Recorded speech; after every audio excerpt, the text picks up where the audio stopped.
Hi everyone, I'm Dan, technical consultant specialising in cybersecurity here at IT Partners. I've been working in IT for 25 years with a move into security for the past 3 or 4. I'm an offensive security certified professional, which is a certification with a demonstrated ability in pen testing and ethical hacking. Over the coming months, I'll be bringing you a series of videos focused on important cybersecurity considerations for your business. We'll cover a wide range of security topics and issues, including practical demonstrations. We'll talk about how hackers exploit these issues and the products and services we have at IT Partners that can solve these problems and close these security holes. To start the series today, I'd like to give you an overview of the 2 types of cybersecurity: defensive security and offensive security. To start with, we'll go through what we traditionally think of as cybersecurity, which is defensive security. Defensive security focuses on safeguarding an organization's systems, data, and people from cyber attacks and other threats using various security measures, concentrating on building strong, resilient systems that can stand up to whatever gets thrown at them. This could be physical things, fire, floods, natural disasters, or virtual things, hackers, system failures, or rogue insiders. Defensive security takes a preventative and protective mindset, surrounding our castles with big fences, strong gates, complex locks, and a moat. Some of the benefits of a defensive security program include risk mitigation, business continuity, brand protection, and regulatory compliance. So far, we've discussed defensive security measures, which focus on safeguarding systems and data from external threats. Now let's focus on offensive security. Offensive security focuses on identifying vulnerabilities and weaknesses within a business's systems, proving these are real, verifiable, exploitable risks. Offensive security practitioners emulate the tactics, techniques, and procedures of real-world cyber adversaries, simulating cyber attacks with methods like penetration testing and phishing simulations. Offensive security is a dynamic, proactive approach that allows companies to stay ahead of cyber threats and protect their valuable systems and assets in a demonstrated and practical way, working in tandem with defensive security to create a robust cybersecurity posture. Balancing both approaches is the key to a company's resilience. We've discussed a number of concepts, but so what?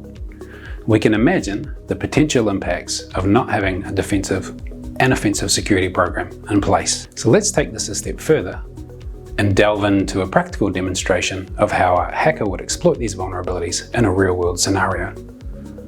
This demonstration shows an exploit for a vulnerability Microsoft patched recently, and is a security feature bypass in the Windows Defender Smart Screen function. Smart Screen serves as a guard against running applications or scripts from untrusted sources, warning users about potentially malicious websites and files. The vulnerability allows an attacker to create a special file that can bypass Smart Screen's security warnings. At the heart of the exploit is a crafted internet shortcut file, a .url file, which you might typically see on a user's desktop to make opening a bookmarked web page quicker. An attacker could deliver this shortcut to an unsuspecting user in a phishing email or as a link on a website. The user opens the shortcut and triggers the malicious payload. First part of this demonstration, I'll show the normal function of Smart Screen. Here we have a VBS script file that when run will pop up a message box on screen with a greeting. Next we have the contents of the internet shortcut. This contains a link to a file server controlled by the attacker which shares the VBS script. On the victim machine, if I double click on the testing.url shortcut on the desktop, we'll see that Smart Screen pops up a warning to tell the user something is trying to run from an untrusted location. This is the expected behavior of Smart Screen. In the next example,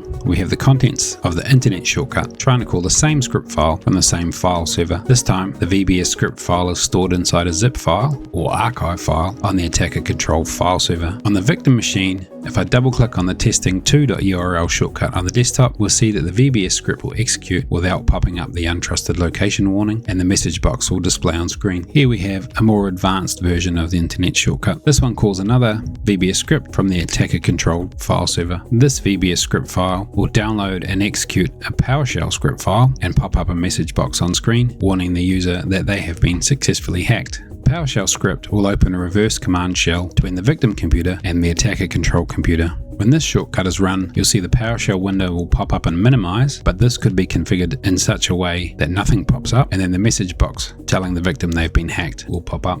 On the attacker side, they've established a reverse command shell back to their hacking machine. This is a pretty trivial example, but what could an attacker use this exploit to do? Effectively give the attacker the ability to do anything the logged in user can do. Depending on the configuration of the machine, this could lead to some dire outcomes. If the computer wasn't running antivirus software, or the local user had admin rights on the computer, for example, the attacker could download and run malware, create a local administrator account, and get a foothold on the wider network for further attacks. To summarize the first session of this series, we've gone through the various approaches to defensive and offensive security. Ultimately, this journey highlights the importance of a business's proactive measures in securing their environments. So, how does your business stack up? Thanks for joining us for the first video in this series. If you found the content valuable, please follow us and be sure to join me next month as I delve into vulnerabilities and patch management. See you then.